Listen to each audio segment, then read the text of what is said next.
noite a todo mundo, todos vocês. Hoje é o segundo dia, né, do nosso curso sobre as passagens da cultura política no Brasil, brasileira. O meu nome é Lindbergh Campos e hoje nós vamos lidar com... Nós estamos na segunda aula e essa segunda aula será dedicada ao agitprop. Eu não sei quantos de vocês são familiarizados com o teatro de agitprop, mas isso não será um grande problema, um grande impedimento, porque eu vou tentar reconstituir o debate acerca disso da maneira que eu encontrei mais produtiva possível, porque, por um lado, esse debate não é feito, ele foi enterrado por uma confluência de interesses, desde stalinistas, porque não gostavam daquele autoativismo, passando por social-democratas, que se escondem seus interesses espúrios em certa espontaneísmo e autonomismo, e a direita, né, por razões óbvias, né, que trabalha sempre com a mistificação dos assuntos para sublimá-los e desconversá-los, né? Então, é uma confluência de interesses que, na verdade, desembocam num interesse maior de desorganizar e impedir a organização autônoma da classe trabalhadora. Bom, porém, antes de fazermos isso, eu gostaria de recapitular o que nós conversamos na sexta-feira passada, na primeira aula do curso, e terminar o texto, o meu comentário sobre o texto, a respeito do texto do Walter Benjamin, o autor como produtor. Bom, então, para brevemente recapitular o que nós abordamos na primeira aula, aquela primeira parte eu tentei convencê-los da relevância da questão da cultura política, da cultura de maneira geral, para as lutas sociais contemporâneas. Bom, e eu pensei, eu achei que ficou um pouco desorganizado demais, então eu trouxe um outro aporte, uma outra maneira de abordar aquele assunto, que eu acho que é da maior utilidade para todos. Uma espécie de periodização da noção de cultura na relação com as transformações socio-históricas, digamos assim, socio-históricas dentro de uma estrutura social capitalista, do capitalismo do século XX, mais propriamente dita, chegando ao momento atual. Então, é uma tentativa de periodização que um crítico literário chamado Terry Eagleton ele fez, e que eu acho que pode nos ajudar a compreender o que está em jogo quando falamos de arte, cultura, política e todas essas coisas. Bom, primeiramente, ele coloca que houve 4 grandes momentos no desenvolvimento da ideia de cultura, e ele gostaria de abordar esses 4 momentos, né? Sendo que o primeiro deles, que ele destaca no livro dele, A Ideia de Cultura, de 2000, seria um que ocorreu no começo do século XX. Eu falei um pouquinho de passagem isso, né, mas já pelo Walter Benjamin, que ele é um dos primeiros a perceber isso, que é esse momento em que a cultura se transformou pela primeira vez numa indústria, no sentido forte da palavra, no sentido completo da palavra, no sentido de extração, transformação, produção, distribuição, consumo e descarte. Ela se transformou numa indústria crescentemente lucrativa, inclusive. Então, isso acontece na passagem do século XIX para o século XX, né, e só se intensifica ao longo do século XX. O Adorno e a Escola de Frankfurt vão chamar isso, no pós-guerra, olhando retrospectivamente, de indústria cultural, né? A indústria cultural. Então, pela primeira vez, a cultura se transformou em uma das mercadorias da produção cultural em geral, da produção industrial em geral. Certo? Isso. E aí, saindo um pouco da ideia do Eagleton, complementando-a, digamos assim, nós temos que entender que o capitalismo ele se consolida na segunda metade do século XIX, enquanto sistema. O capital ele já existia, você consegue encontrar capital desde a da antiguidade, se quiser. Porém, ele se transforma numa forma hegemônica, numa forma dominante na sociedade, a partir do século XIX, principalmente no século XX. E aí você tem o que nós podemos chamar de capitalismo, né? Com as suas instituições jurídicas, políticas, etc. E a forma mercantil como a forma dominante do intercâmbio entre as pessoas. Bom, então, no final do século XIX, nós temos as primeiras ondas de real modernização conscientemente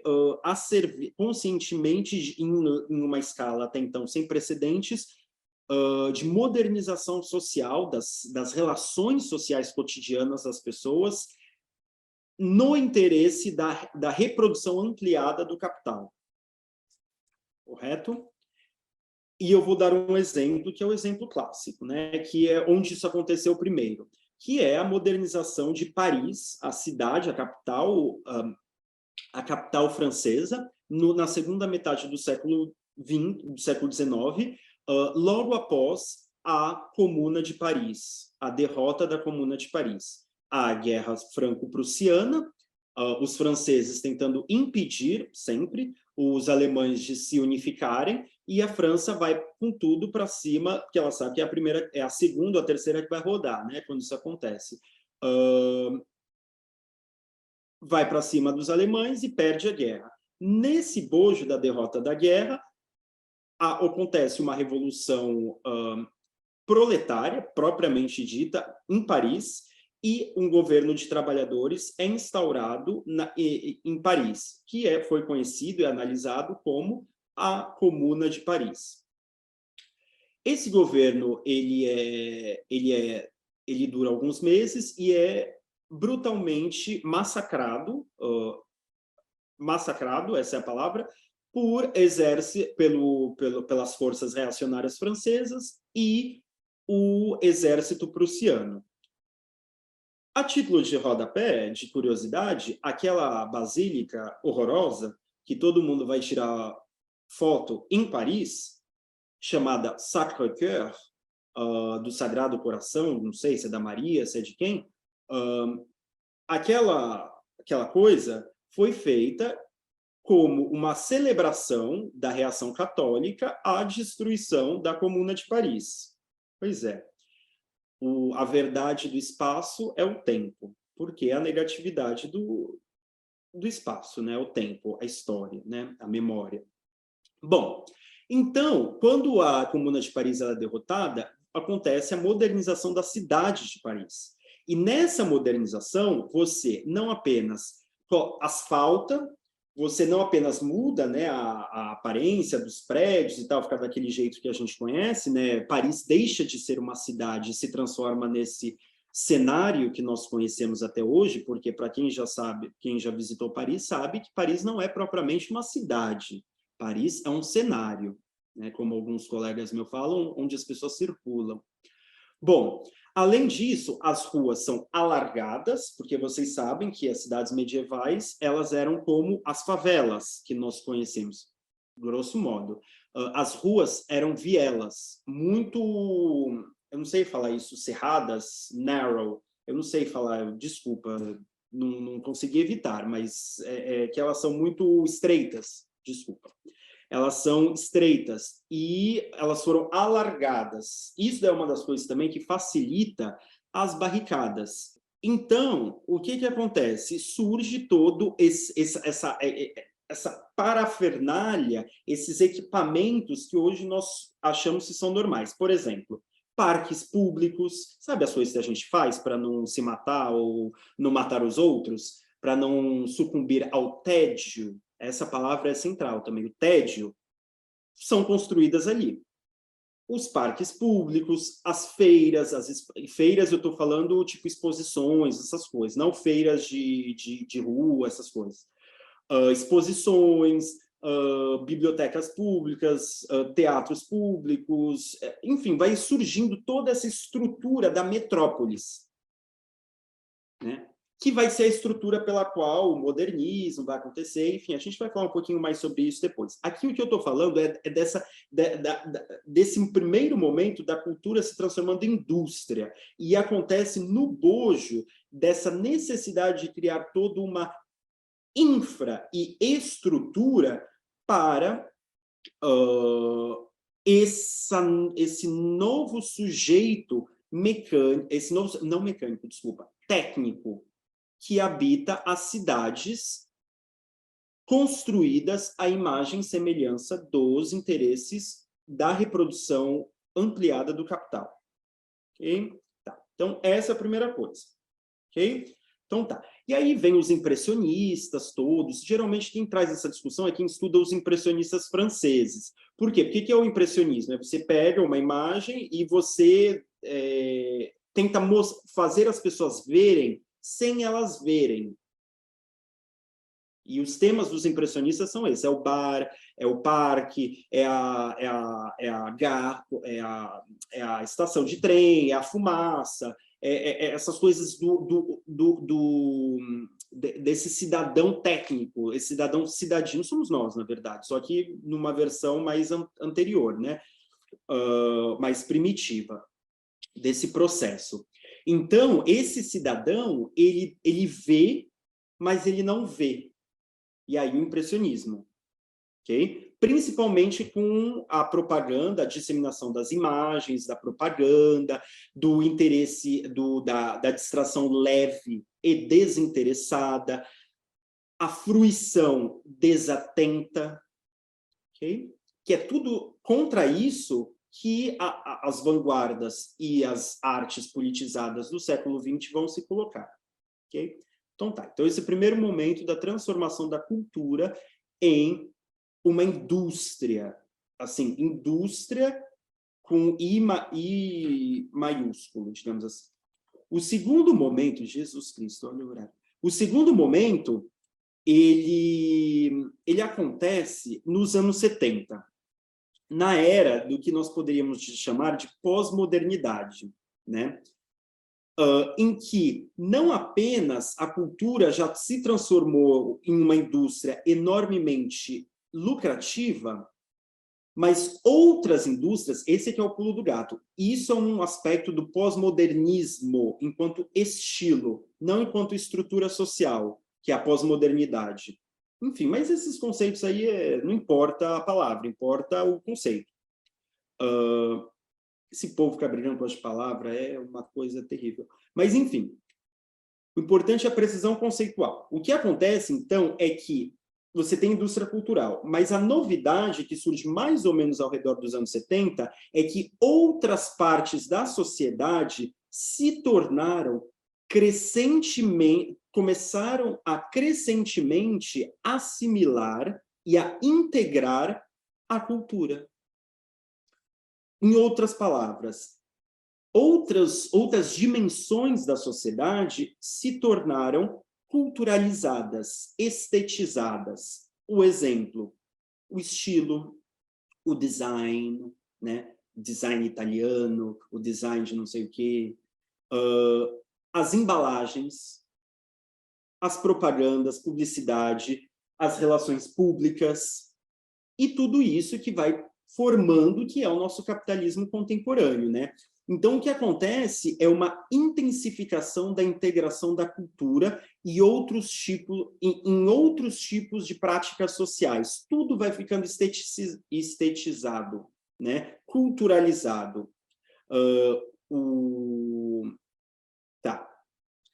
E o design ele é muito importante, o design industrial, porque quando a gente falar do debate sobre arquitetura na última aula, isso vai ficar muito bem claro. Toda vez que um país ele começa a se industrializar, os produtos dele são muito feios. Pensar o Xing Ling, né, chinês, né? E aí você tem que investir toda uma questão cultural, um esforço de elaboração estética para melhorar o desenho, essa é a palavra, desenho industrial. Tá? Foi? Tá.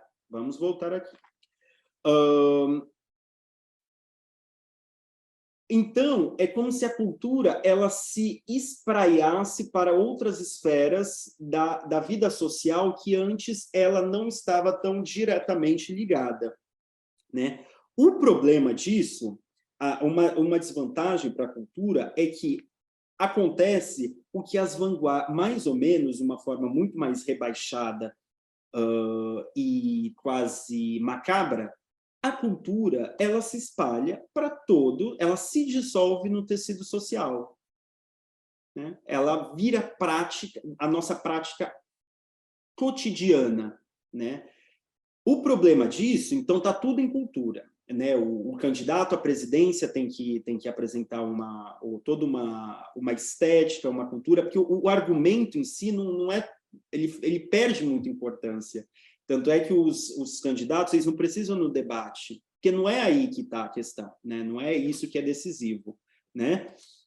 São outras coisas. O problema disso é que quando a cultura ela se espalha para tudo, ela deixa de operar a sua função crítica, né? Uma das funções mais tradicionais da cultura, desde sempre, foi que ela se colocava acima da sociedade e operava uma crítica externa à sociedade. Com essa dissolução da cultura no tecido social, ela perde essa distância, tanto é que um dos autores com os quais eu mais trabalho, que é o Brecht, ele nunca propôs a dissolução da cultura no tecido social, porque para ele essa distância que a cultura conquistou era muito importante para efetuar justamente esse momento de você olhar a sociedade e estabelecer essa crítica. A partir do momento que a cultura ela se dissolve, ela perde essa função, né? Bom, então, tá. E uma das consequências disso é que a universidade, como um dos meios de veiculação de produção cultural, ela deixa de operar essa crítica e opera uma capitulação ao capitalismo. E isso é uma coisa muito evidente, né? As universidades de maneira geral. Não é uma e outra específica, porque às vezes também tem muita gente que fala, não sei o que é a USP, não sei o que ela aqui, universidade. Não, é todas, não é uma, né? O pessoal às vezes fica viajando, né? Enfim. Então, nós temos um terceiro momento, que é a cultura, então, a cultura, quando acontece isso, a cultura ela deixa de servir como aquele ambiente que seria uma substituição da religião. Durante muitos momentos da modernidade, digamos assim, a cultura ela foi invocada para substituir a religião, né? Que a cultura ela seria esse momento, que seria esse lugar de encontro das pessoas, que substituiria a religião e que isso interessaria ao esforço de secularização da modernidade, né? Então, ela viria ao apoio para salvar a sociedade de uma queda na anarquia, porque ela seria esse lugar de encontro, né? Um tipo de transcendência da prática cotidiana, né? Em que você conseguiria se encontrar, em valores superiores né? Para além das diferenças de nacionalidade, diferenças étnicas, diferenças dessas diferenças mais triviais, digamos assim, como nacionalidade, etnia, classe e por aí vai. Bergo, Sim. tudo bem, é o Tobias.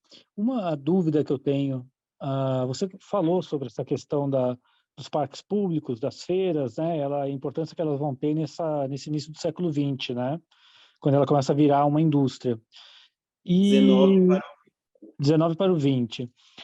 E aí você tem, ao mesmo tempo, nesse período, aquela parte mais relacionada ao patrimônio cultural, né? A necessidade de preservação desses patrimônios, igrejas, prédios antigos. E atualmente você vê que parte dos movimentos de direita tem aquele Roger Scruton, né, por exemplo, em que eles começam a retomar essa questão da valorização do patrimônio, da nossa história.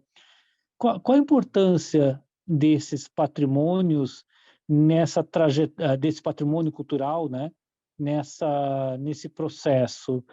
Qual é a finalidade dessa proteção deles para hoje e como eles entram nesse tipo de contexto? Então, o Roger Scruton, para quem não conhece, é um filósofo, né? Recentemente morto. Ele morreu, né? Ele já estava bem velhinho, tadinho. Inclusive, da direita, ligado aos movimentos mais conservadores na Inglaterra, o inglês. De fato, ele representou e representa, quase todos os livros dele foram traduzidos no Brasil, e ele representa uma revitalização do pensamento de direita em muitos lugares do planeta. É uma discussão muito interessante, a obra dele, eu não vou entrar nisso. Eu vou só fazer um breve comentário, que é só que o Roger Scruton e outros conservadores, eles se especializaram em elencar problemas produzidos pelo próprio capitalismo, sem dizer que foram produzidos pelo capitalismo. E um desses é exatamente esse. Ele foi, inclusive, só um parênteses, ele foi, inclusive, um dos que trouxe para a esfera da direita a questão da preservação do meio ambiente. Ele tem um livro inteiro dedicado sobre isso, 2, se eu não me engano, dedicado só sobre isso, mostrando como aquilo é uma pauta que deveria ser inerente aos discursos de direita. O problema dele é que a direita defende o movimento do capital, então tem um probleminha aí no meio. Bom, sobre a questão do patrimônio, essa é uma discussão que eu não sei exatamente quando ela remonta, mas o pouco que eu conheço, pouquíssimo, não tenho propriedade para falar sobre isso, é a Lâmpada da Memória, que é um capítulo de um livro do... Fugiu o nome dele agora. É o Ruskin. É Do o John Ruskin. Ruskin. Yes. Isso, yes. Hello. É o John Ruskin, que é um... Sei lá o que ele é, mas diz a lenda que ele era um socialista daqueles bem light, daqueles socialistas utópicos do século XIX, e que ele defende isso, ele faz toda essa metáfora da lâmpada da memória e tal. Sobre essa questão da preservação do patrimônio, eu acho que isso é um ponto de acordo que cada geração ela faz uma discussão sobre o que deve ser preservado e o que não deve ser preservado. Então, a princípio, eu não tenho nenhuma oposição a esse tipo de coisa, porque muito da vanguarda do começo do século XX, para eles tinha que demolir tudo. Para eles tinha que demolir tudo e construir coisas geométricas. A gente vai ver isso mais quando falar da questão da arquitetura, mas construir coisas geométricas sem o desperdício e o irracionalismo burguês, né, das construções burguesas e tudo isso. Então, eu acho que isso daí foge um pouco, mas o que eu poderia falar sobre isso é exatamente isso. Eu acho que tudo, cada caso é um caso, principalmente nesse assunto, né? E aí, só para concluir, então, esse terceiro movimento foi o da cultura sendo convocada para substituir a religião, e que isso entra em crise justamente pelo quarto movimento, então são coisas meio que se sobrepõem, né? Já depois da década de 70, que é quando o quarto e último movimento é quando a cultura ela deixa de ser uma solução e ela se transforma, e aí chegamos onde nós estamos, no problema. A cultura, se ela antes era as visões idealistas da cultura, viam ela como um chão comum onde nós poderíamos se encontrar em valores humanos compartilhados, independentemente das nossas diferenças mais ordinárias, né, como gênero, nacionalidade, etnia, classe, etc. Agora, ou seja, um lugar onde os valores poderiam ser cristalizados, né? E isso, de novo, dentro dessas visões da cultura, seria a literatura, não seria nem cultura, seria a literatura. Esse que seria o papel da literatura de guardiã da distinção da raça. Os termos são por aí mesmo. Bom, então isso tudo vai para o brejo. Por quê? Porque agora a cultura ela seria essa ideia da cultura como um lugar de encontro, de lugar de congregação das pessoas, uma igreja, né? Um lugar de ligação das pessoas, isso daí se tornou crescentemente inviável. Então, o Eagleton ele associa isso ao sucesso dos movimentos do nacionalismo revolucionário, né, do período moderno, né, que a modernidade ela seria constituída pela vitória, pelo triunfo de movimentos nacionalistas revolucionários, que constituiriam os Estados-nações e o sistema de Estados-nações que nós conhecemos, né? Bom, eu não iria muito bem por aí, mas deixando isso de lado, então que a vitória desses movimentos nacionalistas revolucionários seria um protótipo das políticas identitárias que vieram depois. Então, primeiro seriam os movimentos nacionalistas e depois, a partir da segunda metade do século XX, né, principalmente depois dos anos 60, quando tem todos os movimentos de descolonização da África, você tem a emergência dessa era das políticas identitárias, que é quando a cultura ela deixa de ser parte da solução e vem como parte do problema. A cultura ela se transforma na própria linguagem do conflito, né? Como o conflito aparece, né? Então,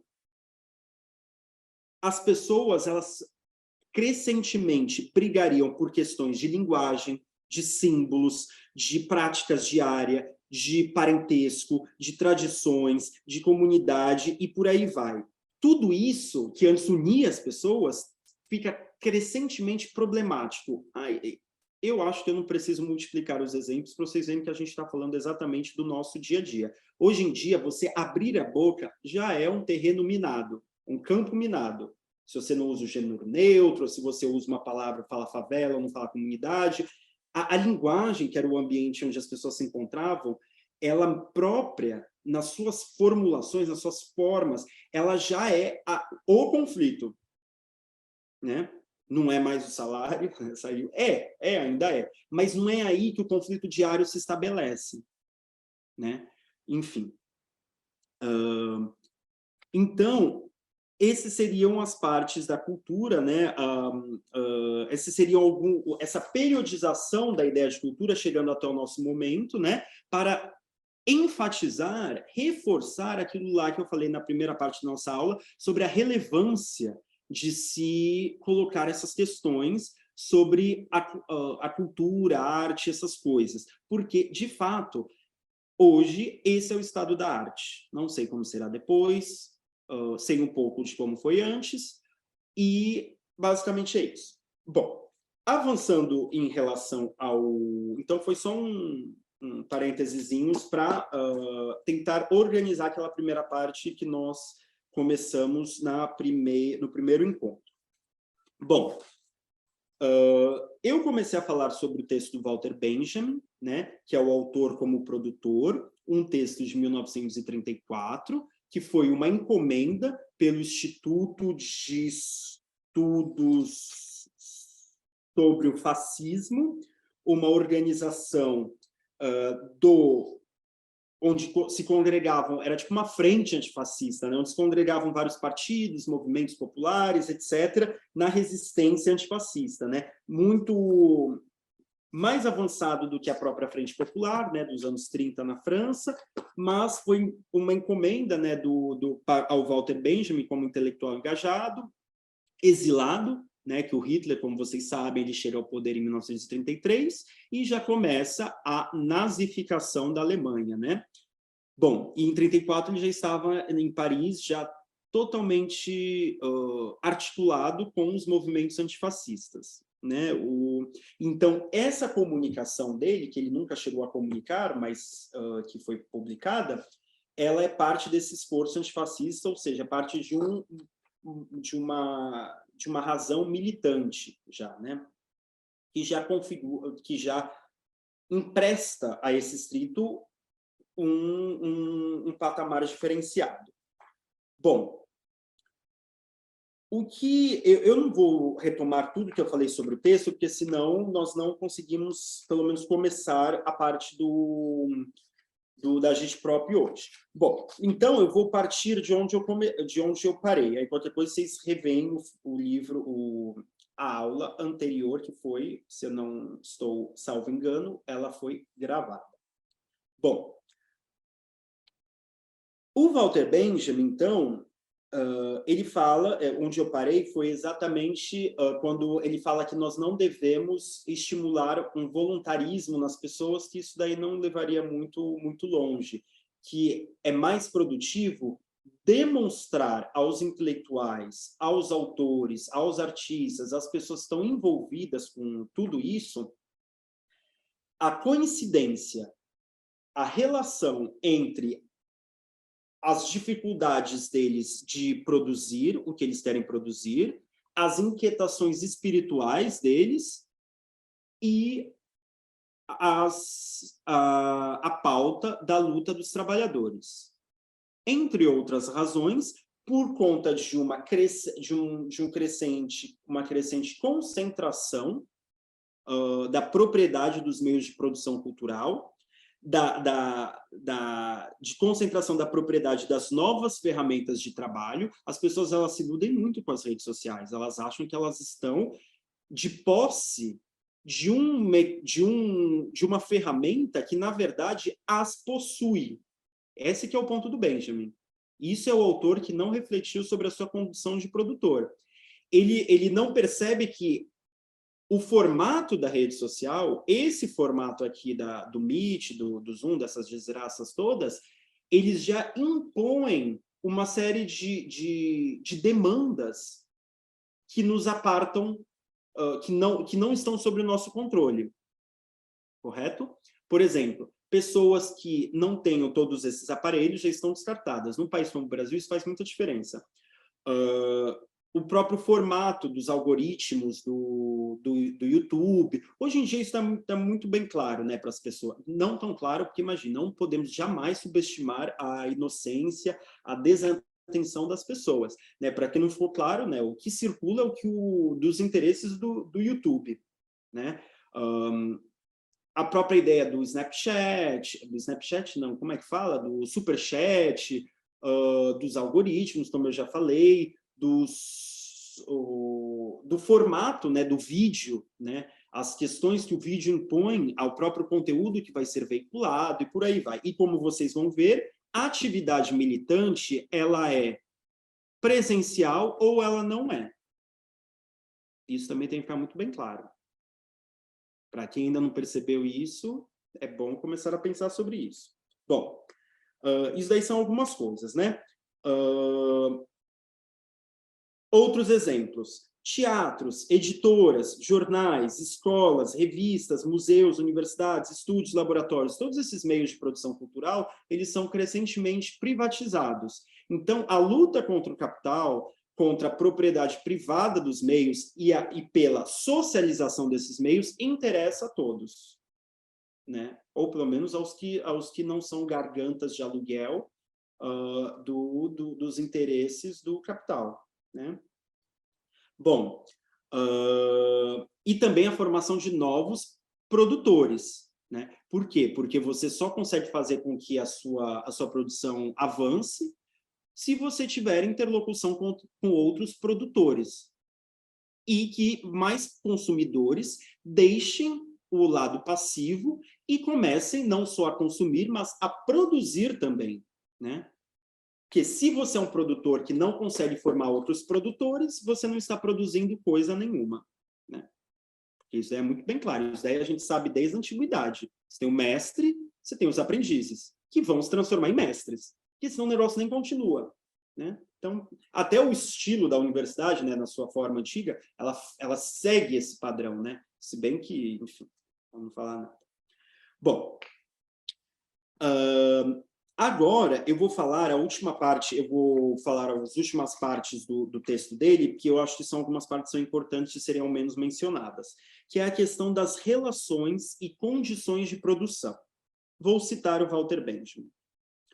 Em vez de perguntar como a obra se situa diante das relações de produção da época, por exemplo, ela está de acordo com essas relações? É reacionária ou aspira à sua transformação, né? Como é que a pessoa, como é que o artista, como é que a obra do artista se posiciona diante das relações de produção? Você a concorda, critica parcialmente, critica totalmente, acha que tem que voltar, acha que tem que avançar, tá? Em vez de perguntar isso, é revolucionária? Em vez dessas perguntas, ou pelo menos antes delas, sugiro outra. Walter Benjamin falando. Antes de perguntar como uma criação poética se situa diante, ênfase no diante das relações de produção da época, eu gostaria de questionar como ela se situa dentro delas. Né? Aqui é um pulo do gato muito importante. Não é o que a obra está falando sobre as relações e as condições de produção, mas como ela se comporta dentro das relações de produção. Né? E eu já tento desdobrar isso daqui. Essa pergunta mira diretamente na função da obra dentro das relações de produção literária de uma época. Em outras palavras, ela mira diretamente na técnica literária das obras. Ou seja, para o Walter Benjamin tem uma concepção estritamente materialista dessa relação, né? Tanto é que muita gente... o Walter Benjamin é um daqueles autores ônibus. Por quê? Por causa de coisas que estão lá, né, nele também, muitos reacionários eles pegam carona, né, e contrabandeiam para dentro do marxismo, da luta dos trabalhadores, uma série de outras coisas. Então, Walter Benjamin é um autor muito complexo, um autor muito difícil de ser trabalhado por conta disso. Há muita mistificação em relação ao trabalho desse homem. Porém, se você for parar para pegar a letra do texto, no começo de um dos textos mais conhecidos dele, que é a obra de arte na era de sua reprodutibilidade técnica, que é escrito após esse texto, ele fala: eu escrevo de tal maneira e produzo os meus conceitos, minhas categorias, de modo que elas não possam servir aos propósitos do fascismo. Por quê? Ele tenta fazer com que as categorias dele operem uma desmistificação de tal sorte que o fascismo, o nazismo, as correntes conservadoras, reacionárias, elas não consigam se apropriar. Por quê? Porque elas precisam necessariamente mistificar as coisas, tornar tudo muito um enigma, um mistério, a incompreensibilidade, a incomunicabilidade, as brumas, e por aí vai. Enfim, então aqui é uma coisa muito papum, até as pessoas acham muito... As pessoas geralmente tiram esses textos, acham que ali, isso aí é excentricidade, né? Enfim. Então, vamos lá. A obra, mais importante do perguntar como é que a obra se posiciona em relação às condições e relações de produção em que ela está inserida, você tem que se perguntar como ela está dentro dessas relações realmente existentes. E como é que você faz essa mediação? Para ele, a mediação é através da técnica que é desenvolvida nessas obras, seja um romance, seja um artigo de jornal, seja uma peça. Como é que essa técnica é elaborada? Né? Essa técnica, quando você vai fazer alguma coisa, você está tensionando os limites das relações e condições de produção realmente existente, ou você está simplesmente reproduzindo-as? Não é a sua opinião sobre elas. Ele não está muito interessado aqui, seria uma pergunta posterior. É como efetivamente essa obra é produzida. Né? Ela está tensionando? Né? Aí vou falar, né? Independentemente do que um determinado resultado do trabalho da consciência humana diga a respeito das relações sociais de produção realmente existentes, o que é verdadeiramente vital é como esse resultado do trabalho da consciência humana, se comporta dentro delas, das relações sociais de produção realmente existentes. Pois, agora citando a Iná Camargo Costa, comentando esse texto numa palestra que ela deu numa atividade aí do MST. Uma obra pode estar de acordo com elas, submeter-se criticando, submeter-se endossando e até mesmo fazendo apologia. Nestas hipóteses, ela é regressiva. Ou seja, você pode até produzir uma crítica, mas você está se submetendo a ela. Ou seja, você fica ali denunciando o negócio, mas você está se submetendo às relações de produção realmente existentes, porque você não está tensionando-as, né? E você pode tensionar essas relações de diversas maneiras, né? E depois ele vai dar os exemplos, né? Se esse produto do trabalho intelectual humano tem a intenção de revolucionar as relações sociais de produção dentro das quais se situa, ele vai articular tendência política e qualidade literária. Porque toda tendência política correta, para ela ser correta, ela tem que pressupor, ou pode ser deduzida dela, uma tendência literária, artística, cultural correta. Deve ser possível fazer essa dedução. Porque se não for possível fazer essa dedução, ou se ela não implicar, ensejar ou pressupor essa tendência, ela já não dá para dizer que ela é uma tendência política correta. Ok? E hoje vai ficar mais claro quando a gente, pelo menos, tirar na parte do Lenin, né, da agitação e propaganda. Que aí vão ser... Que aqui a gente ainda está na abstração, mas depois vai ficar mais evidente como é de estudar na prática. Então, tá. Ele vai articular tendência política e qualidade literária por meio de uma técnica que sugira um desenvolvimento progressista e não regressivo. Cito Benjamin. O que se deseja não é a renovação espiritual, como proclamam os fascistas, né? Os fascistas, os reacionários, os conservadores, o pessoal de direita, eles precisam sublimar as coisas. Sublimar no sentido sempre regressivo, de trazer tudo para o âmbito do misterioso, do inefável, ok? Como proclamam os fascistas, mas são sugeridas inovações técnicas. Em vez de renovação espiritual, o que ele sugere são inovações técnicas. O desenvolvimento, conhecimento e controle da técnica por parte do trabalhador está na base da dispersão da superstição que pode emergir entre ele e as suas circunstâncias. Daí, a modernização espiritual fascista redundar, na verdade, na tentativa de uma nova remitização da vida. Ao passo que a coletivização dos meios técnicos significa a possibilidade da abertura de um caminho para a emancipação humana. Então, o autor se torna consciente da sua posição de produtor quando ele se torna consciente da técnica que ele está, quando ele se autorrefletiu. Há um movimento de autorreflexividade aqui.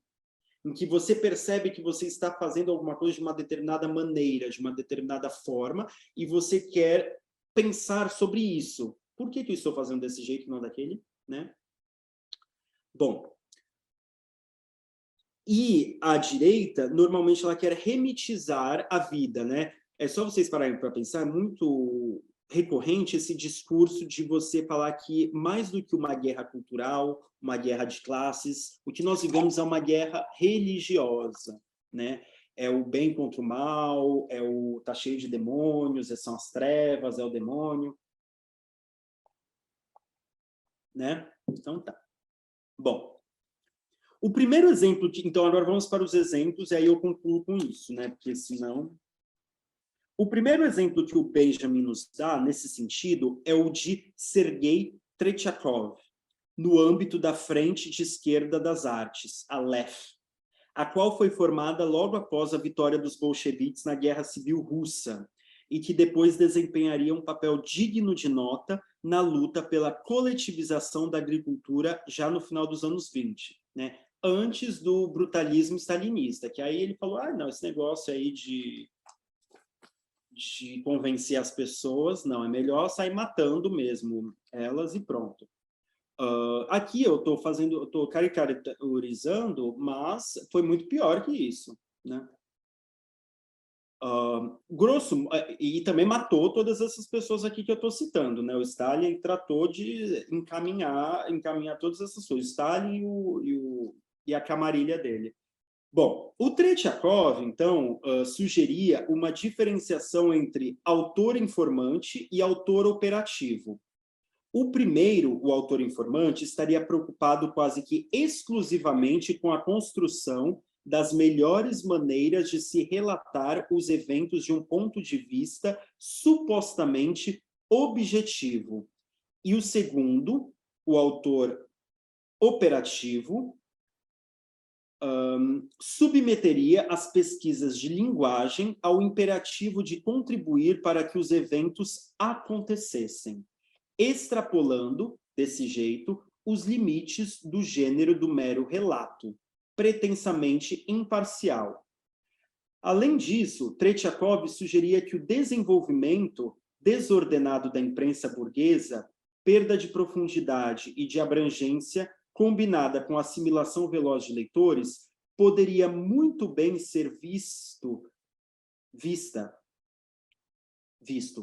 de maneira dialética pelo autor operativo, pois tal processo ensejaria uma crescente indiferenciação entre o autor e o público, que seria do maior interesse caso fosse acompanhada de uma tomada de consciência por parte dos trabalhadores escritores e leitores a respeito da condição de produtores deles mesmos, né? Então, aqui a questão é só que o Tretyakov, então, ele propõe que a técnica deve ser alterada, deve-se abandonar a ilusão de que você simplesmente realiza meros relatos, né? A técnica burguesa, né? A ladainha burguesa dos manuais, enquanto é um cinismo, que eles sabem exatamente o que eles estão fazendo, as pessoas não, né? Estão ali trabalhando, a peãozada ali dos meios de comunicação de massa não sabem disso, mas os que mandam ali o gerenciamento sabem. Que, na verdade, você tem que ficar consciente que você está também não apenas relatando, mas contribuindo para que certos eventos aconteçam, né? Não apenas relatando-os. Bom, o Walter Benjamin, eu vou pular tudo aqui que eu descrevi, mas o Walter Benjamin ele dá um exemplo negativo, né? Regressivo, que são as pessoas que pegam a miséria, um negativo. Ele deu um exemplo positivo do que ele está falando, né, do autor que fica consciente da sua situação de produtor, então ele vai dar um exemplo negativo, que é ele pega o exemplo da fotografia. Na fotografia, até hoje, isso é uma coisa muito comum. Que muitos fotógrafos, eles estavam em moda, na época ainda continua, que transformam a miséria num artigo de consumo, num objeto de consumo, cinicamente transformando a luta contra a miséria num objeto de consumo. em objetos de distração, do lazer, em um objeto do prazer contemplativo, né? Então, ele vê aqui um problema. Isso daí é um problema, porque você não está transformando,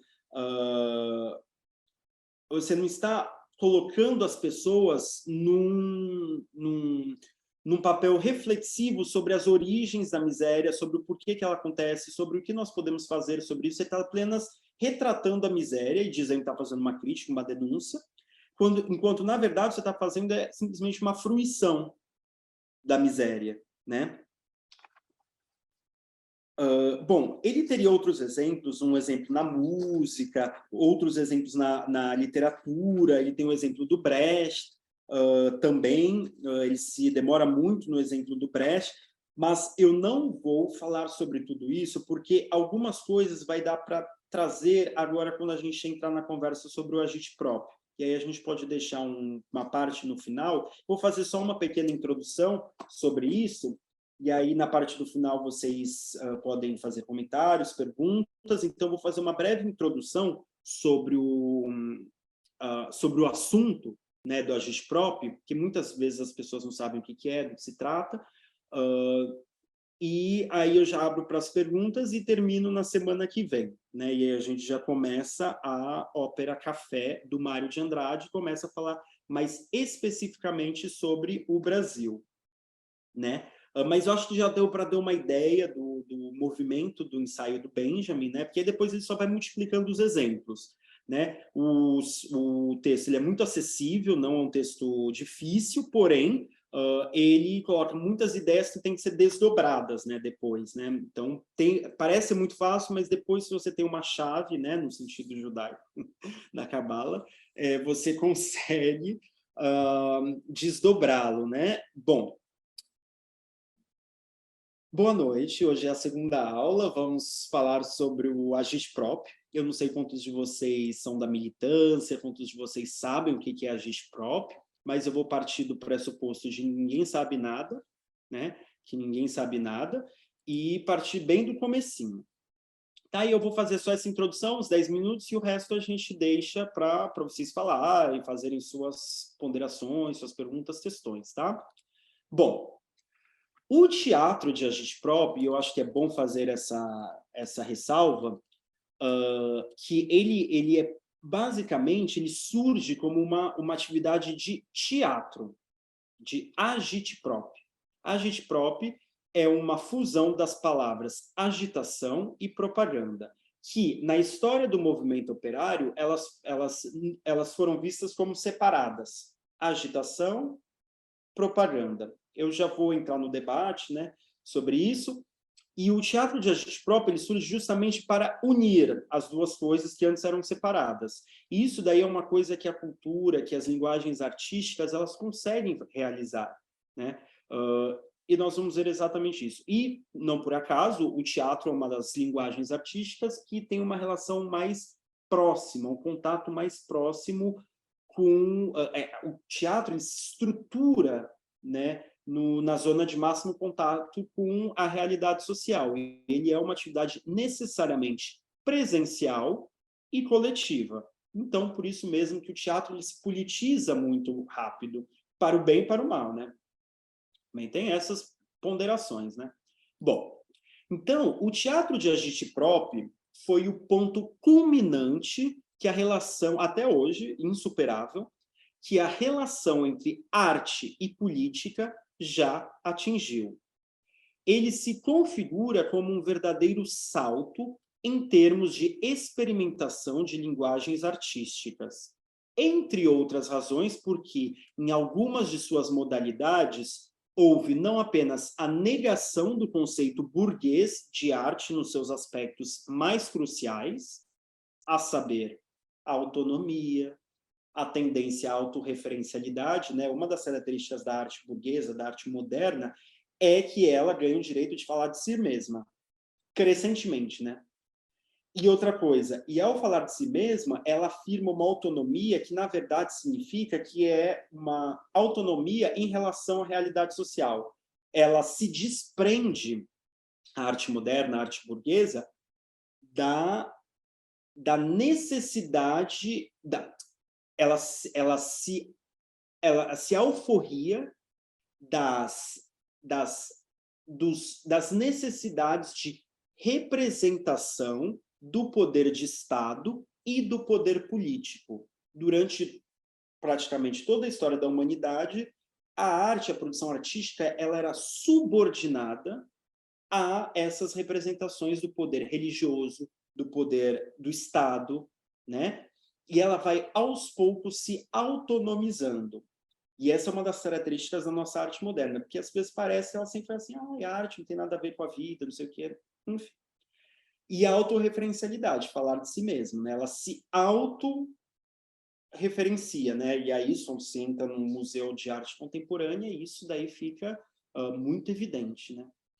E outras coisas é que, como a arte, ela vai, na modernidade, ela vai cada vez mais perdendo uma finalidade, né? Até chegar no século XX, né? Que isso muda um pouco, como eu coloquei para vocês aqui no começo, a principal finalidade dela se torna a não finalidade, não ter função, que, na verdade, já é uma função.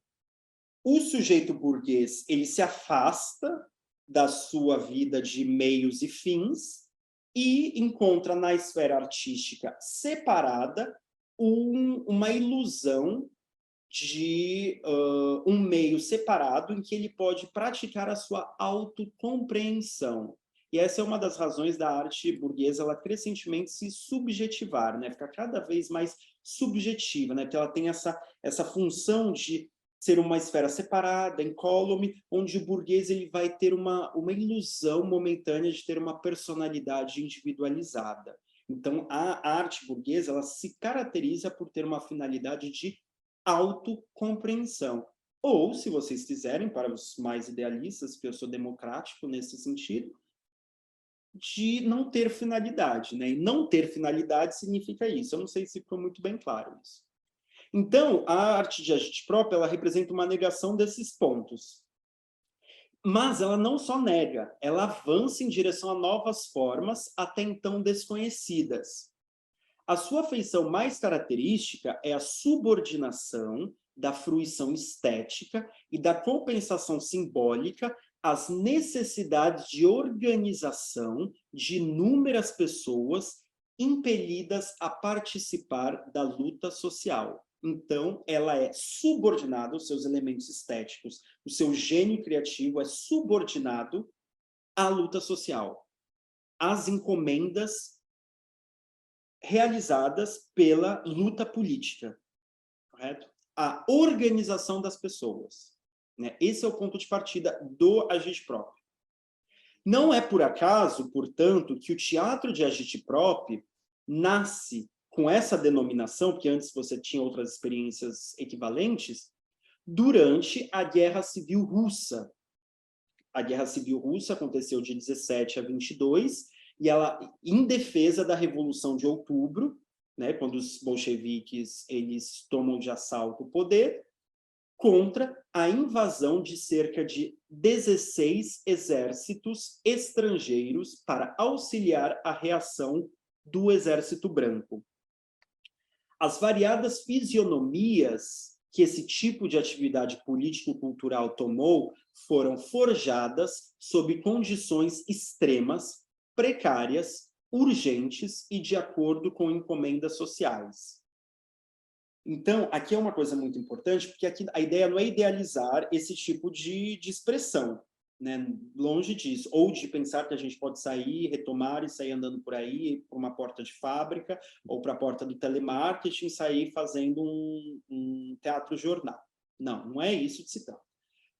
Porque eu também não acho que a gente tem que transformar a necessidade em virtude. Muita gente, e isso daí eu estou citando a Rosa Luxemburgo, né, no texto dela da Revolução Russa. Né? Um dos problemas é da gente, às vezes, glorificar a necessidade como uma virtude. Coisas que são de exceção como uma coisa que tem que ficar como regra. E eu digo isso também por conta de alguns debates que vão acontecer sobre o cinema novo, a arquitetura nova, que a gente viu ali que tinha alguns fios soltos, né, sobre essa questão da estética da fome, da precariedade, que é um tema muito complexo, mas a gente vai discutir no momento propício. Agora eu vou dar alguns exemplos desse teatro de agite-prop.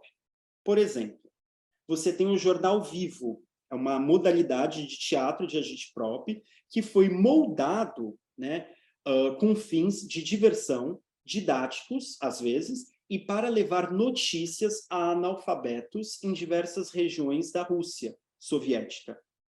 Já modalidades de cenificação podiam se voltar para o treinamento por imitação do exercício do poder, ou seja, a cenificação de uma sessão do Soviet, do Conselho de Trabalhadores local, ou de uma reunião de célula do partido, ou nos processos de agitação, de alguma sessão do Tribunal Revolucionário, né? Então, aqui é muito importante isso. Você tem todo o caos, né, da guerra civil, dessas coisas, e há uma encomenda social de defesa da revolução. Então, uma das modalidades do agite-prop foi esse jornal vivo, em que as pessoas iam, não tinha os meios de distribuição eles eram interrompidos, né? Várias coisas, né? A Rússia é um país muito grande, então as pessoas elas iam e encenavam os principais acontecimentos do país. Os artistas foram convocados pelo poder soviético a realizar essas coisas. Também você fazia encenações para ensinar as pessoas a como exercer o poder político, como participar em assembleias, como participar de reuniões de célula do partido, como eu coloquei. Então, você encenava aquilo para ensinar para as pessoas, né? Como participar desses fóruns. Eu acho que precisa, nesse caso especificamente, precisa até hoje, principalmente o movimento estudantil, sindical, precisa urgentemente dessas coisas. Um congresso, exatamente, e também essas práticas elas iam se transformando, né? Na medida em que as pessoas iam se tornando mais conscientes em relação a essas formas, né? Que às vezes apareciam ali como dadas, né? Bom, esse quadro inicial significa que não se pode ignorar o fato de que aquela superação extraordinária, ainda que momentânea, padeceu, em linhas gerais, das mesmas contradições do seu correspondente processo revolucionário como um todo. A necessidade impôs um regime de emergências com imensa produtividade, ainda que de fôlego curto e em um meio extremamente hostil, trazendo à tona pressões, deformações e limites em os quais desdobramentos distintos certamente poderiam ter sido obtidos. Então, a gente tem que lembrar que nós cobramos muito da experiência da Revolução Russa, às vezes ignorando que a Guerra Civil Russa e depois o Stalin, e essa é uma das razões para explicar o stalinismo como uma reação dentro da Revolução, né, e que agora o pessoal, com a maior cara de pau possível, tenta fazer um revisionismo, como se a gente não tivesse problema suficiente, né, essas pessoas ditas de esquerda, em que você tem a vanguarda da Revolução Russa, os trabalhadores que fizeram a Revolução Russa e que estavam dispostos a dar a vida pela Revolução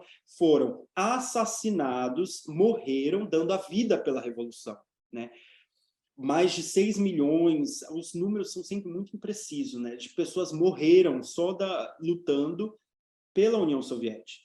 Então, os que ficaram foram muito fragilizados, e isso deu margem para a contra-revolução interna que ela se instaurasse, né? Tendo Stalin como o principal nome, né, de articulação dessa contra-revolução interna. Bom, então tudo isso tem que explicar. Então, o teatro de agite-prop, ele padece desses mesmos problemas. Depois, na próxima aula, quando eu fechar essa discussão, no começo ele era muito autoativismo. Então, então muitas das coisas que a gente... primeiro, o agite-prop, a gente só foi conhecer ele nos anos 60. Por quê? Porque estava tudo bem escondidinho nas gavetas dos stalinistas, então só depois da desestalinização que nós tivemos acesso a uma série de materiais dessas experiências durante a Guerra Civil. Então a maioria se perdeu, a gente nem sabe de muita coisa que aconteceu. Algumas coisas ficaram que eram mais oficiais, ligadas aos ministérios, ao Proletkult, essas coisas a gente ainda consegue rastrear um pouco, mas muitas coisas se perderam.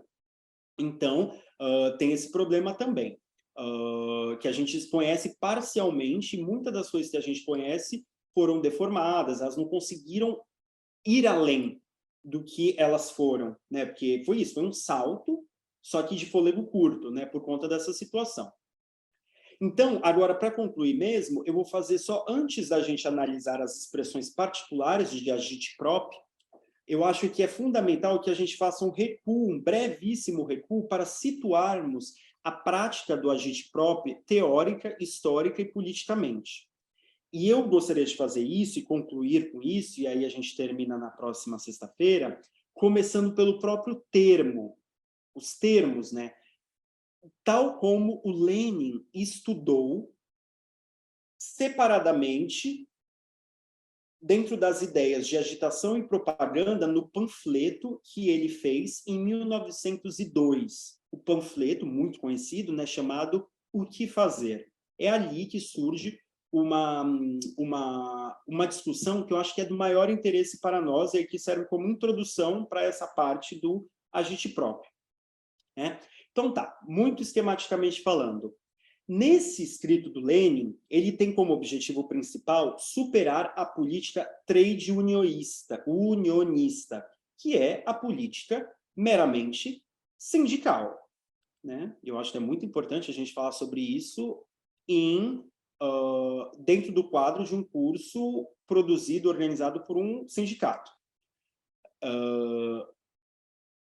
Baseada, então, essa política trade unionista, para quem não sabe, unionista é o trade union, é a forma como se chama os sindicatos na Inglaterra, porque a palavra syndicate eles até têm, mas os sindicatos eles eram tão perseguidos na Inglaterra que eles nem usavam esse nome, porque era esse nome de bando. Então, eles usam esse nome meio bizarro de trade union, união comercial, um negócio assim, a tradução. Então, é sindicato, baseada no que ele chamou de economismo, isto é, a tendência de que setores mais moderados da social-democracia tinham de estabelecer as reivindicações econômicas mais imediatas como objetivo geral do movimento, secundarizando ou simplesmente bloqueando a passagem crucial para as demandas pelo poder político, né? Então, essa passagem do econômico para o político era muito essencial para o Lenin, e ele via que muitos setores estavam se acomodando naquela demanda economista, ok? Uma política meramente sindicalista, né, de classe, de setor, setorizada, de melhoras de salários, né? Um dos seus pontos de partida é justamente uma crítica severa à criação e disseminação da literatura de denúncias econômicas. Olha, aqui chegamos, né? Agora está mais concreto, né? O que a gente tem falado até agora. Então, o ponto de partida, um dos pontos de partida do Lenin é a crítica à disseminação de uma literatura de denúncias econômicas. É o denuncismo, né? Um denuncismo, não que a denúncia não seja importante, ela tem o seu lugar na política, né? Eu vou destrinchar aqui o que ele quer falar aqui. A criação e disseminação da literatura de denúncias econômicas no bojo da ampla difusão e o fortalecimento da luta econômica dos operários russos. Caso consiga resumir o argumento, pode-se dizer que a sensação causada por essa literatura de denúncias se dava em boa medida por trazer a verdade, ele mesmo coloca em aspas, né, a verdade sobre a própria vida operária.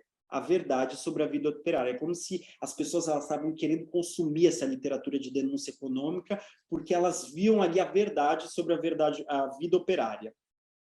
O que entusiasmava a todos. E o Lenin, né, que estava sempre na maldade, coloca todos com o entre parênteses, em itálico, né?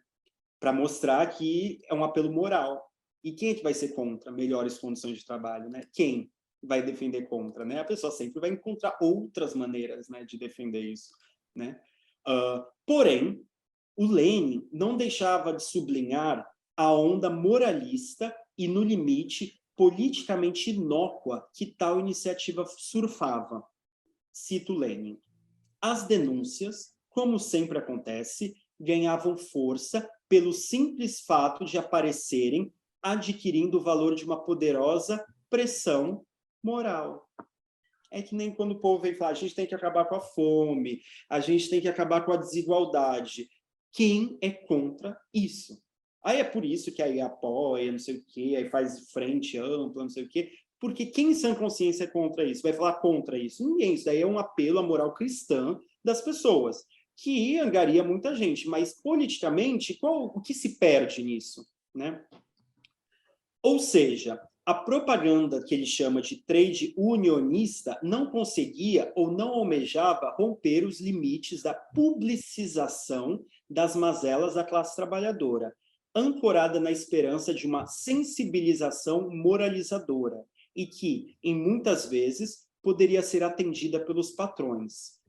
O que se ambicionava e às vezes se alcançava era um relacionamento mais estável entre patrão e empregados.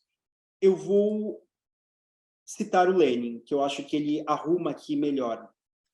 As denúncias, em essência, diziam respeito apenas às relações dos operários de uma dada profissão com seus patrões e conseguiam somente ensinar aos vendedores da força de trabalho a vender mais vantajosamente essa mercadoria, bem como a lutar contra os compradores no terreno de uma transação puramente comercial.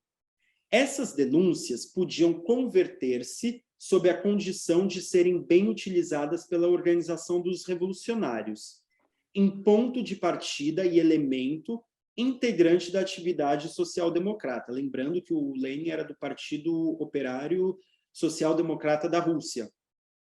Mas também podiam conduzir a luta exclusivamente sindical e a um movimento operário não social-democrata. A social-democracia dirige a luta da classe operária, não só por condições vantajosas de venda da força de trabalho, mas também pela extinção do regime social que obriga os não possuidores a se venderem aos ricos. A social-democracia representa a classe operária não só na sua relação com um dado grupo de patrões, mas também nas suas relações com todas as classes da sociedade contemporânea, com o Estado como força política organizada. Compreende-se daí que os sociais-democratas não só não podem admitir que a organização das denúncias econômicas constitua a sua atividade predominante. Devemos tomar ativamente o trabalho de educação política da classe operária, de desenvolvimento de sua consciência política.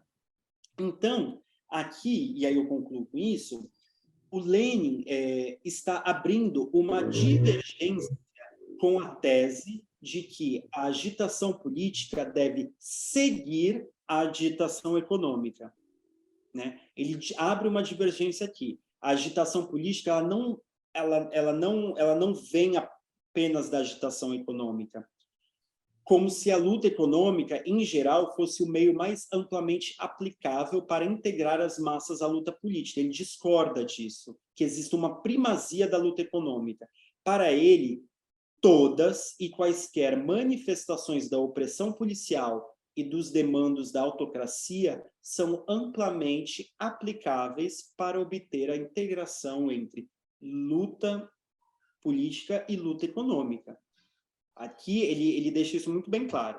A ênfase aqui é no deslocamento da pauta que torna o movimento em um prestador de serviço sindical para o âmbito da disputa do poder, né? A disputa do poder político.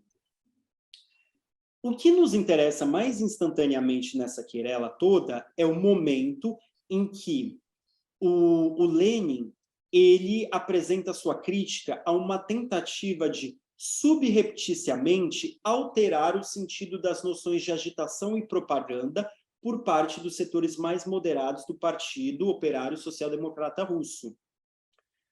Então, por quê? Porque eles querem falar que a propaganda é uma coisa, a agitação é a luta por medidas concretas. E o Lenin acha isso daí o fim da picada, o fim da application, porque isso daí é uma farsa. Você não luta pelas medidas concretas na agitação e propaganda, isso daí tem outro lugar. Né? Agitação e propaganda, e aí ele tenta colocar muito bem claramente quais são as atividades de agitação e propaganda, que são a cooptação e formação de militância. Ponto. As campanhas, as lutas por reforma, elas são outra coisa. Vou tentar resumir aqui o argumento. Na próxima aula eu leio, então, a parte exatamente que ele faz isso, mando para vocês por e-mail e tal, os excertos. Mas é assim, um grupo político que está insatisfeito com a ordem do mundo, das coisas, do governo, ele vai tentar, primeiramente, identificar quem também está insatisfeito com tudo isso. Então, a primeira parte da agitação e propaganda tem um caráter predominantemente político. Okay? Você tem que mostrar um programa político e falar, ó, estou descontente com isso, isso e isso, queremos isso, isso e isso, quem mais quer se reunir a nós de acordo com esse programa? Esse é o primeiro passo, qualquer organização política. Isso é agitação e propaganda. Não é você simplesmente achar que agitação e propaganda é vou fazer um panfleto e entregar na porta. Não, isso é outra coisa. Então, o segundo passo, que é o da agitprop, que aí é quando o negócio se sofistica, mas aí já é em outro momento, né? Já é no momento da guerra civil logo, que é quando você convida artistas intelectuais para se unir ao movimento e transformar aquele aquele programa em uma linguagem mais acessível e numa linguagem mais desdobrada, né? numa pormenorização daquele programa, né? Tanto internamente quanto externamente. Então, a agitação e propaganda não é a publicidade, é a propaganda. O que virou os nossos movimentos, infelizmente, todos os nossos movimentos populares, partidos, sindicatos, coletivos, todos nós, e eu me incluo, nós usamos as armas da publicidade e propaganda para fazer nosso trabalho de agitação e propaganda. O problema central da publicidade e da propaganda é que, quando você a usa, você atinge muita gente, você dialoga com os meios que existem, as linguagens que existem, só que o problema é que aí você desiste de formar militante. Porque formar militante não é a pessoa que assina a ficha de filiação ou que frequenta os núcleos. É o militante que gera organização. Né? Não é o militante que vai para a porta da fábrica ou para a porta da universidade e fica dando panfleto. Aí você vai conversar com ele, ele não consegue, só fala clichê, só fala bobagem e não dá em nada. É só o panfleto para as pessoas jogarem fora. Não, é a pessoa que vai chegar lá, vai fazer acontecer, né? Que aí as pessoas chamam de quadro e tal, mas o ideal, se você quer um partido de massa, um partido de vanguarda, é que cada militante ele seja um polo de organização. Então, o nosso problema da agitprop, quer dizer, a grande questão é que a agitprop ela foi abandonada. Ela foi abandonada. Por quê? Porque a agitprop, depois que ela se estrutura no partido, aí tem a parte toda do Lunacharsky, do ministério lá, são cursos permanentes. Né?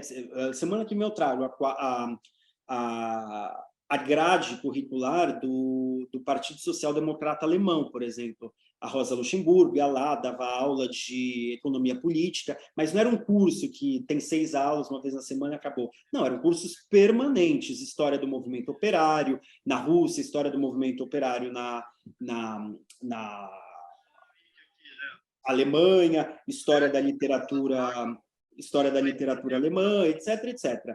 Bom, então, a agitprop, ela é um mecanismo, a agitação e a propaganda, de cooptação e formação de militantes, em que você forma um militante para ele produzir organização onde ele está. Né? Ele não vai ser simplesmente a pessoa que vai receber a circular e vai ler a circular com as pessoas. Não, a ideia é que esse militante ele forme mais organização, e por aí vai crescendo.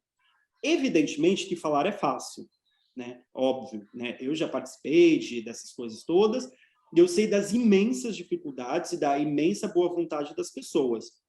Só que é uma questão que a gente tem que começar a pensar. Também, é claro, eu estou convencido de que não é possível voltar no tempo, não tem máquina do tempo. Não existe isso, talvez nem seja desejável. Porém, o que nós podemos, de fato, fazer é repensar algumas coisas que nós fazemos, às vezes, automaticamente. Só que é tudo muito difícil. É tudo muito difícil por causa do mundo que a gente vive e também ela repele todas essas coisas, né? Como eu falei no começo, né? O mundo está estetizado, está culturalizado, é publicidade, é propaganda. Então, tudo isso é muito sedutor. E os dividendos são muito rápidos. Né? E eu já vou concluir. É só um momento e eu já concluo, tá? Então, concluindo, a questão, a meu ver, e aí eu continuo com essa questão da agitação e propaganda, que aí o Lenin mesmo ele traz todas essas questões, é que há uma passagem da agitação e propaganda nos partidos para o canal do YouTube, para a redução da agitação e propaganda à distribuição de panfleto, que normalmente é conduzida pelos militantes mais jovens e que são menos formados e tal, e tem uma divisão do trabalho nas organizações, né, que acontece. Então, talvez resgatar essas experiências do próprio movimento operário internacional sejam importantes para a gente repensar algumas coisas, né? E a continuação disso eu faço na semana que vem. Bom, é isso por hoje, perdão por ter passado um pouco do tempo, eu estou à disposição de vocês. Nossa, vocês estão assistindo TV? Uhum. Através de um metaverso, vendendo propriedade.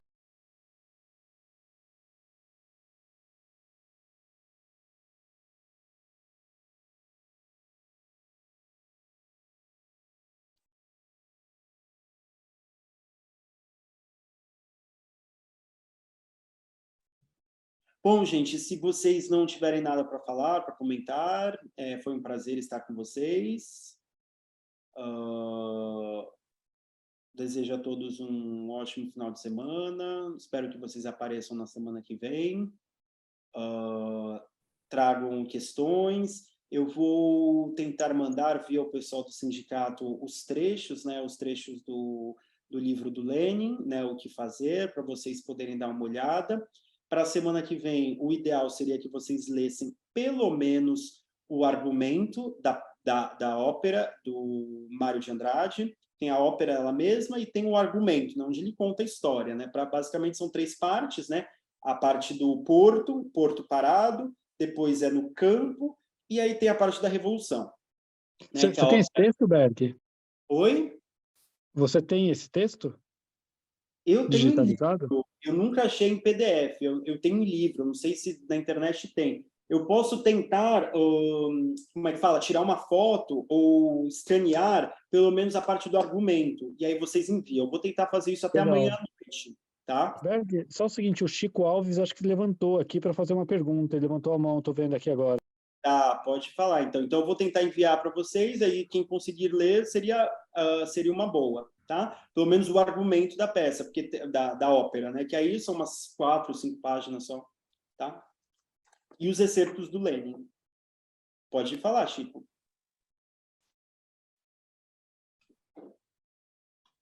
E, gente, boa noite.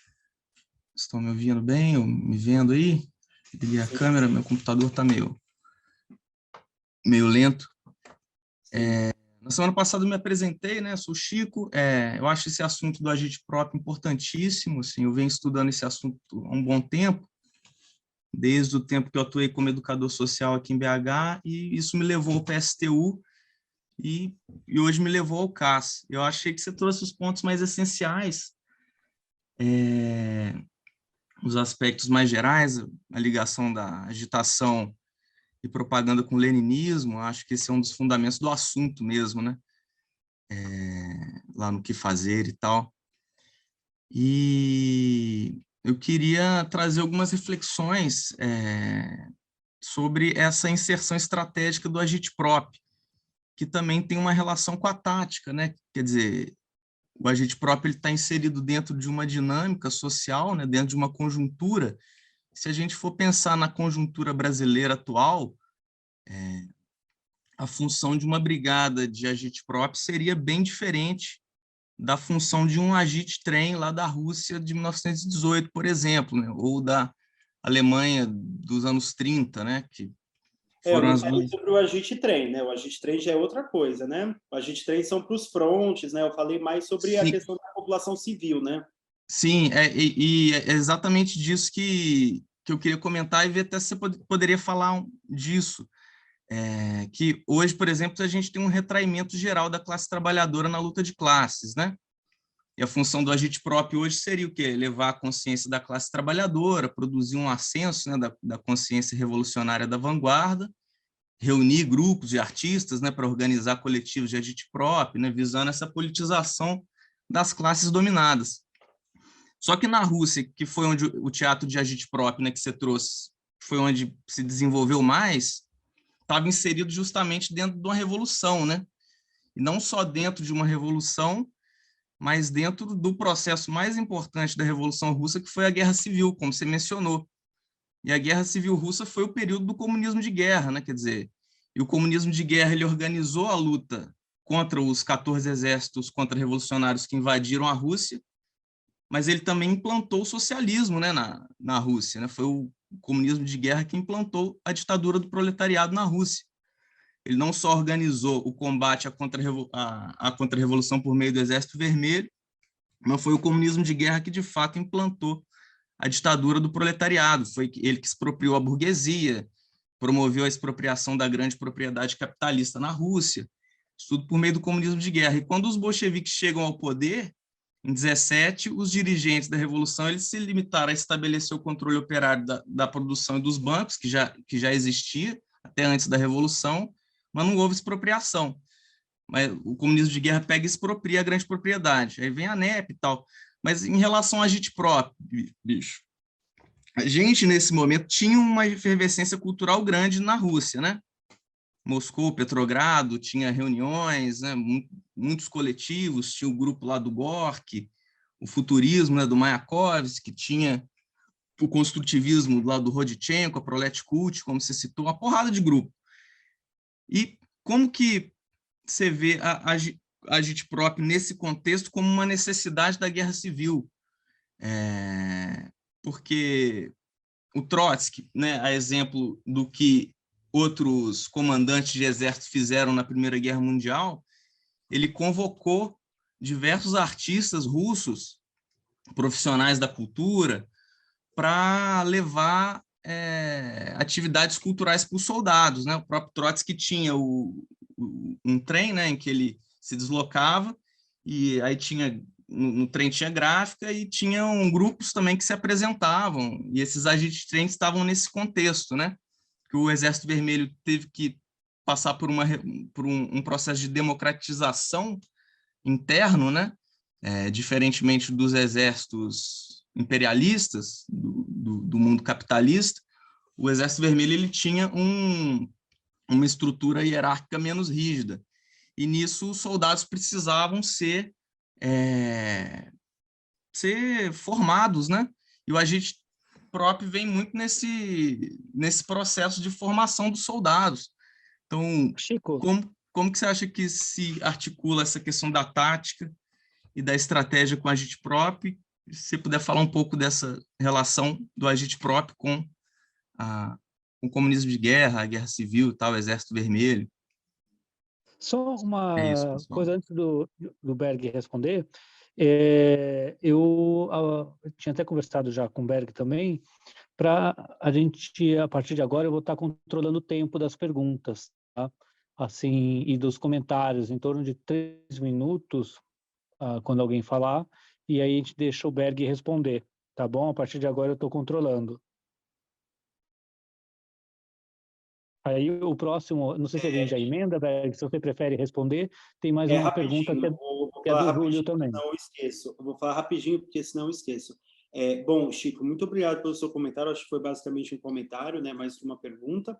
Mas eu acho que a questão aqui, sim, quando você começa a estudar o agente próprio, como eu coloquei aqui, é muito difícil, porque além de ter ficado muito tempo censurado esse debate, ficou lá nas gavetas stalinistas, né, até o Congresso lá nos anos 50, um processo de desestalinização, e quando esses textos, esses documentos começaram a ser traduzidos por uma equipe de professores franceses nos anos 60, e aí começou a se espalhar em vários lugares, a gente não tem acesso a muitas das coisas que foram feitas. Por exemplo, só o Prolet Cult estima-se que era uma organização mais oficial, ligada mais aos primeiros ministérios da Revolução Russa, do primeiro governo soviético, cerca de 100 mil pessoas estavam ligadas, estavam organizadas pelo Prolet Cult, cultura proletária, né? Coletivos, ateliês, grupos de teatro, etc., músicos, muita gente. Então, é um volume que a gente não tem muita noção do que é isso, porque parece que é um pessoal ali do grupo de teatro. Não, não. É um negócio que... Então, isso significa que existiram tantas modalidades que a gente não tem muita noção. O que nós sabemos hoje, que é muito parco, é que, durante o comunismo de guerra, o negócio explodiu. O negócio ele saiu de controle, existiu muito autoativismo. Muitos grupos se formaram espontaneamente, foi uma coisa muito espontânea. Com a NEP, isso aí foi reduzindo, até que com o stalinismo isso acabou de vez. Então, basicamente, sobre a NEP e o comunismo de guerra foi isso. Em relação a outras coisas que você falou, eu esqueci, eu ia falar alguma coisa, mas pode deixar, pois assim dá mais tempo para as outras pessoas falarem. Se eu não me engano, agora é o Júlio, né? Isso, Júlio, 3 minutos. Oi, pessoal. Boa noite de novo, né? Eu sou Júlio, alegria novamente, foi muito bom aí. Parabenizar o Berg, debate interessante, riquíssimo. Eu não vou fazer pergunta, não. Eu queria só fazer um comentário, porque eu acho que hoje é importante. Acontecer um fato hoje que acho que tem a ver com essa nossa discussão e que precisa ser denunciado, né? Que é o seguinte: um escritor foi esfaqueado nos Estados Unidos, né? E se a gente não tomar cuidado, a barbárie vai passando. Eu não sei pronunciar muito bem, mas é o Salman Rushdie. Esse cara está jurado de morte por aqueles imbecis lá do extremismo já desde os anos 80, né? É um escritor nascido na Índia e depois acho que ele morou na Inglaterra, escreveu os versos satânicos e outros romances e ensaios. Esse cara está jurado de morte desde os anos 80. Eu lembro, isso é um comentário, se comentava aqui, acolá, mas mais nos meios literários, vamos dizer assim, né? Lia isso nos escritores. Enfim, depois de 35 anos, algum imbecil conseguiu pegar esse cara e dar uma facada nele hoje lá em Nova York. Isso é péssimo, é a barbárie, né? Avançando, ele é jurado de morte pelo Irã. E agora, o que eu acho interessante a gente refletir e a gente denunciar é porque é um romancista que foi jurado de morte por causa de um romance, né? E aí a reflexão que eu acho que a gente tem que fazer, o Berg trouxe alguma reflexão sobre a literatura, que na minha opinião é a grande arte, né? Não sou ninguém, não sou padrão para nada, mas eu acho que o romance, a grande arte é burguesa, né, de origem. E então ele tem muito a ver com alguns valores, mas aí o que eu acho que essa questão desse atentado contra o escritor que chama a atenção é o seguinte: qual que é a reação que isso vai causar? Me parece que vai passar meio batido. E o que está posto aí é o seguinte: é um escritor, duas coisas, um romancista, como eu disse, o romance tem muito a ver com uma cultura burguesa, com a burguesia no início, depois vira outra coisa, mas tem isso a ver. E a questão do direito da liberdade de expressão. A gente está falando muito de liberdades democráticas, etc. e tal, e hoje, depois de 30 anos, o imbecil conseguiu esfaquear um escritor nos Estados Unidos. E aí está o tamanho da nossa crise, né? Que a burguesia, que o romance surge no meio da burguesia, etc. e tal, parece que não vai sequer conseguir fazer a defesa e a crítica disso aí. E os sindicatos não vão fazer, isso está passando, isso é uma barbárie. Quando se aceita, se isso passar por assim mesmo. Depois de 30 anos, um imbecil conseguiu entrar no evento e esfaquear um escritor. E aí ele esfaqueia duas coisas, o romance e a liberdade de expressão. Isso a gente não pode tolerar nunca, nunca, nunca. E é só isso. 15 segundos. Oi? Só concluindo 15 segundos. É isso, só para dizer, um escritor, um romancista foi esfaqueado hoje em Nova York por um imbecil, provavelmente aí com ligações com os extremistas, etc. e tal. Isso é um absurdo total. É isso. Bom, Júlio, muito obrigado. Eu acho que isso aí tem muito a ver, não diretamente com o nosso assunto, mas sim é um dos desdobramentos, eu acho, do nosso assunto, né? Que eu acho que as pessoas que se envolverem com essas coisas têm que entender que é isso. Nós estamos lidando com forças muito poderosas. Não é só o fazer do seu quarto, que você vai ali expor sua subjetividade para o mundo, né? Uma coisa é que você está escancarando as suas intenções, né? De ajudar na auto-organização da classe trabalhadora. Então, é uma coisa terrível, né? Isso que aconteceu e você vê que foi uma coisa que tende-se a se naturalizar. E também tem a ver com aquilo lá que eu falei no começo, né? Sobre a cultura como esse lugar em que as pessoas estão prontas a se matar e matar, né? A morrer e a matar, né? Você vê uma questão de religião, né? Do cara ter escrito um romance sobre isso e as pessoas não levarem para casa de jeito nenhum, né? Eu acho que isso daí é uma coisa que também corrobora aquilo que eu coloquei no começo do nosso encontro de hoje. Muito, muito importante você ter comentado sobre isso, né? E não deixar em branco, né? E nem naturalizar, né? Isso. Agora é o Marcelo Berg. Vamos lá, Marcelo. Oba, boa noite. Novamente, acho que foi uma grande aula, né, que a gente teve. Acho que o Berg conseguiu realmente, quer dizer, não é que conseguiu, mas ele trouxe, né, eu achei muito interessante uma perspectiva que eu não tinha pegado nesse debate, né, do Agitprop, que é exatamente essa questão da organização, né, e mobilização, mas principalmente a organização, né, da classe, né, da classe trabalhadora e a organização, a questão do partido, né, enfim, eu realmente me faltava, então acho que foi muito útil, sinceramente eu acho que deve até ficar gravado, eu acho que eu vou até rever, né, porque eu acho que foi muito rica. Mas eu queria fazer uma questão que é o seguinte, para mim me parecia que o cerne desse debate era em relação a questão da produção pregressa, da produção pretérita, da produção anterior, a produção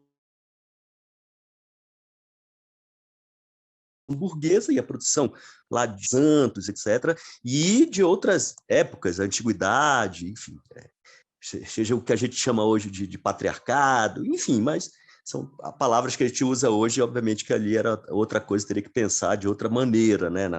Tem que pensar à luz da época também, né? Mas,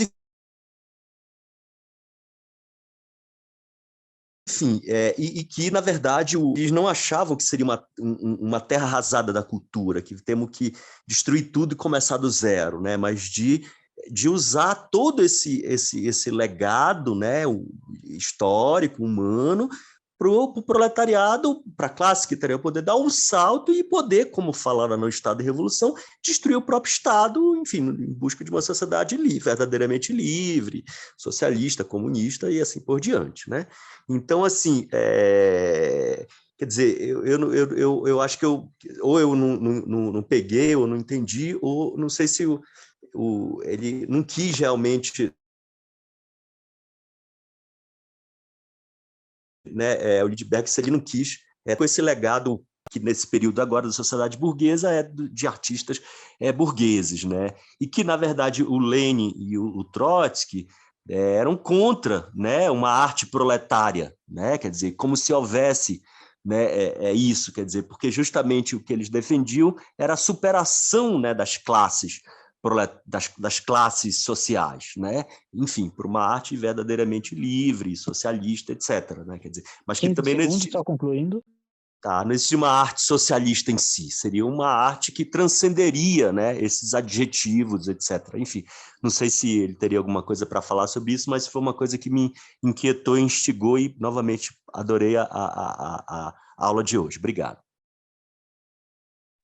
Oi, Marcelo. Então, obrigado pelo seu comentário. Teve uma parte que cortou. Antes de você falar patriarcado, alguma coisa, estava falando e cortou, e eu acho que foi bem no momento de você falar alguma coisa que, sem a qual eu não entendi muito bem o que você falou. Você poderia resumir a sua questão em uma... Tá, eu resumo.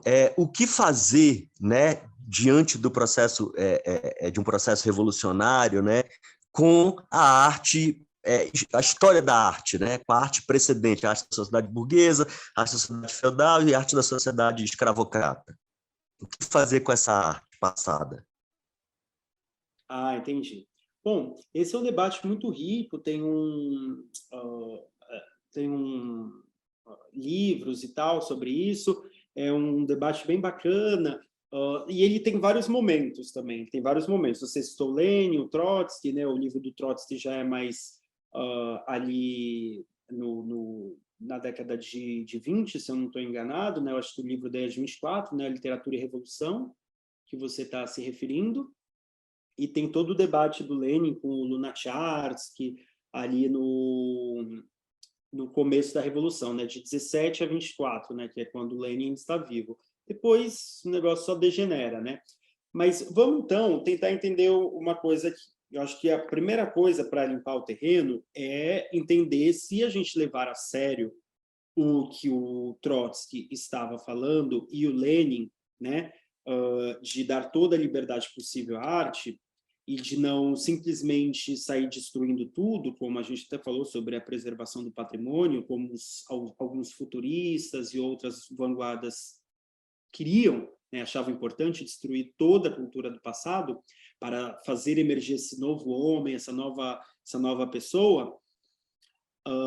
Eles defendiam a liberdade artística, né? Então, todas as vanguardas, inclusive o Prolet Cult, que queria fazer uma cultura proletária, tinha a sua vez.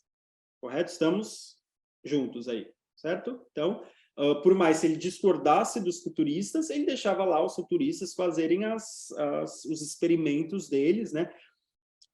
Porque não necessariamente uma política de um grupo tinha que virar a política de Estado. Essa é uma das coisas que nesse livro,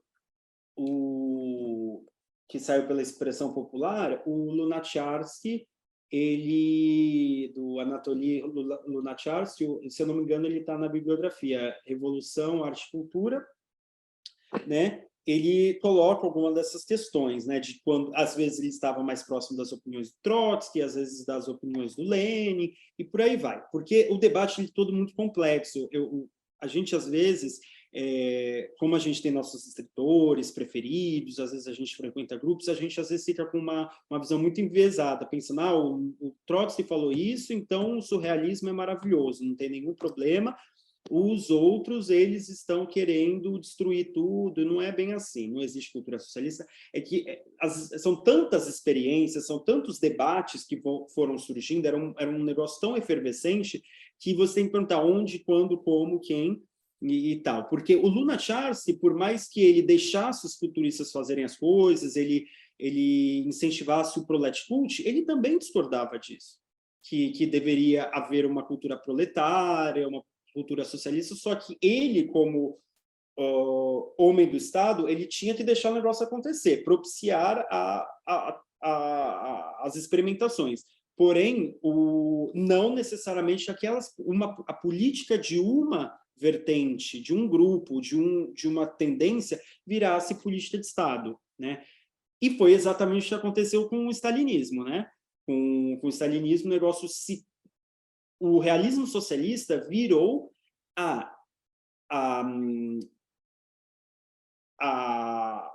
visão oficial da crítica literária e da produção cultural da União Soviética, né? Virou oficial. Então, era tudo que eles estavam tentando evitar. Era isso. Então, eu acho que essa que é a questão que a gente tem que colocar, que onde, como, quando, e outra coisa. As coisas vão acontecendo. Num processo revolucionário, o negócio explode. É mais ou menos como estava acontecendo no Brasil dos anos 50 e 60. Muitas coisas vão começando a acontecer, só que no Brasil o negócio foi cortado, né? Foi cortado, foi interrompido. Justamente quando essa efervescência estava começando a criar contato, a gente vai ver isso muito detidamente, criar contato com outros setores da população. Quando o Oduvaldo Viana Filho rompe com o Teatro de Arena, né, aqui de São Paulo, rompe, porque ele estava cansado de fazer teatro, que ele estava querendo fazer um teatro político, e a plateia era de classe média. Ele estava vendo, é que nem quando o pessoal vai e fala, mas essa peça engajada, que negócio chato, é tudo tão óbvio, que não sei o quê, tem que complexificar, que não sei o quê. É porque não é para ela. Esse daí não é o público que o teatro de ajuste próprio está procurando, né? Então é isso, é o movimento do diretor, do autor, que ele rompe com aquilo e vai procurar outros interlocutores. Esse que é o pulo do gato que a gente está falando, em uma escala muito menor, óbvio, né? Ele rompe ali e vai para a Uni.